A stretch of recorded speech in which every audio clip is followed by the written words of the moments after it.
أجيو معايا نوجدو صلصة الطماطم، غتحتاجوها بكل تأكيد في هاد الشهر الفضيل هذا اللي مقبلين عليه.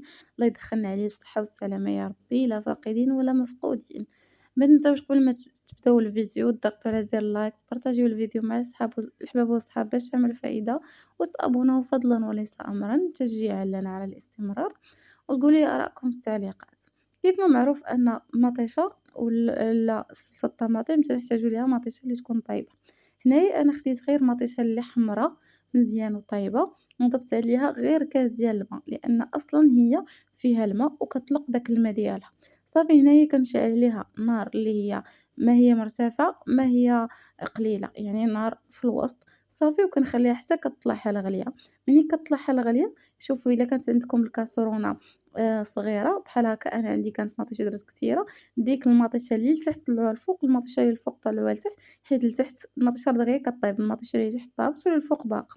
صافي هنايا من بعد ما درت لهاد المرحلة شوية وطفيت عليها من بعد ما وجدات كاملة. وكيفاش كتعرفوها وجدات؟ شوفوا راه هي كتذوب، ها نتوما كتذوب معاكم بحال كتفرقع، ماشي بحال وإنما كتفرقع. صافي كناخد أنا هاد الطحانة هي اللي تنطحن بها مطيشة اللي فاش كنسلقها، كتجيني أنها عملية أكتر، وصراحة كتخدم مطيشة مزيان، خصوصًا المطيشة اللي كتكون عندها باقا بجلدتها.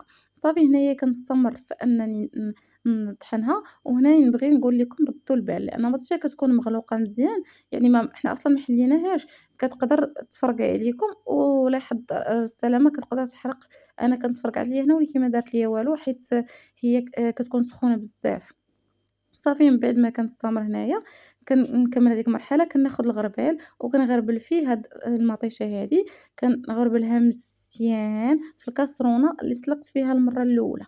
كنبقى نستخدم بالمعلقة ديالي كندير حتى ما يبقاو عندي لا جلود لا حبيبات، يعني ديك الزريعة. صافي كنبقى معها بهاد الطريقة هادي حتى كنكملها كاملة، وكنرجع نشعل عليها نار اللي ما هي قليلة ما هي مرتفعة، نار اللي في الوسط. صافي وكنضيف عليها هنا هاد المرحلة هادي توابل. هنا بالنسبة للتوابل اللي ضفت توابل اللي هما ساهلين وبساطين وموجودين عندك في البيت ديالك سيداتي بكل تأكيد، اللي هما الإبزار. وهنا إلا بغيتو الصلصة تجي حارة تقدروا تزيدوا ليها ديروا شوية ديال الحرور، مي أنا ما كنديرهاش، كندير غير شوية ديال الحار، نص معلقة. وكنضيف عليها هنايا 2 المعالق ديال البابريكا أي تحميرة باش تجي حمرا. هنايا نبغي نقول لكم أن هاد صلصة الطماطم بدون مواد حافظة، يعني كتبقى مدة اللي طويلة وكتكون صحية، دايرينها على يدكم أحسن من اللي كتشريو من الزنقة. هنا كندير شوية ديال الملحة باش ما تجيش لينا باسلة. صافي وكنضيف عليها هنا معلقة ديال الزيت.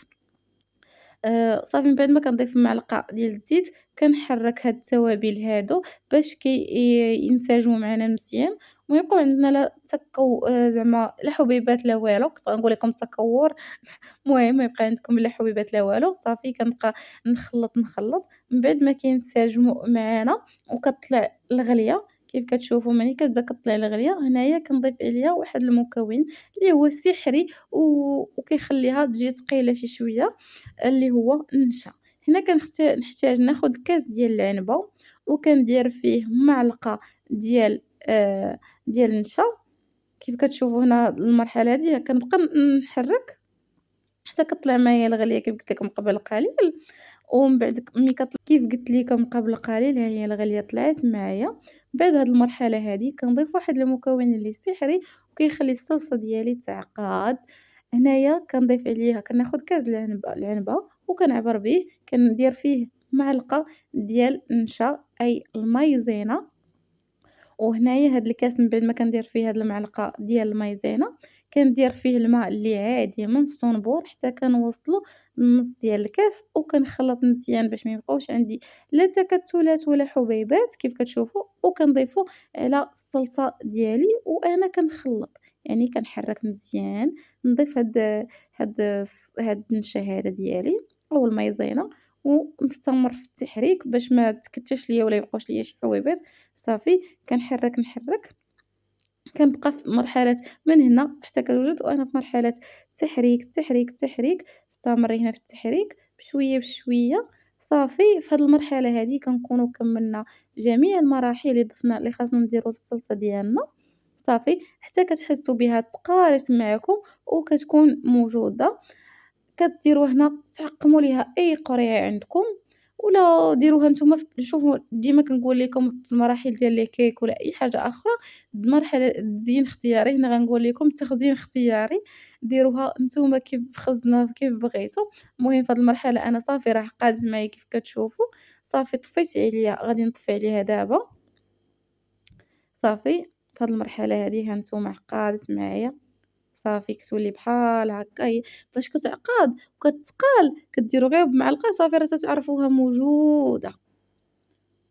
صافي أنا هنايا غنطفي عليها، كيف كتشوفوا صافي طفيت عليها، وصافي كنخليها حتى تبرد، وكن نخزنها أنايا في قريعات، كنكون أصلًا معقماهم بالما سخون قبل يعني بالما طايب كنعقمهم وكنخليهم حتى كينشفوا وعاد كندير فيهم. هنا أنا بغيت غير نحطها في هاد التبصيل هذا باش نوريكم كيفاش جات معايا. وتقدروا تستخدموها بالنسبة للبيتزا غتاخدوها وغتزيدوا عليها شوية الزعتر بطبيعة الحال، زيدوا عليها شوية الزعتر وغتقدروا صافي وشوية زيت العود، صافي زيت الزيتون وراه غادي إن شاء الله نقدر نصاوب معاكم بيتزا ونوريكم كيفاش غنستخدم هاد الصلصة هادي بكل تأكيد، إلا بغيتوني نحط لكم بيتزا قولوا عليا. صافي وهنايا كتكون المرحلة ديال صلصة الطماطم سالات، نتلاقاو في فيديو جديد بإذن الله، بسلام عليكم.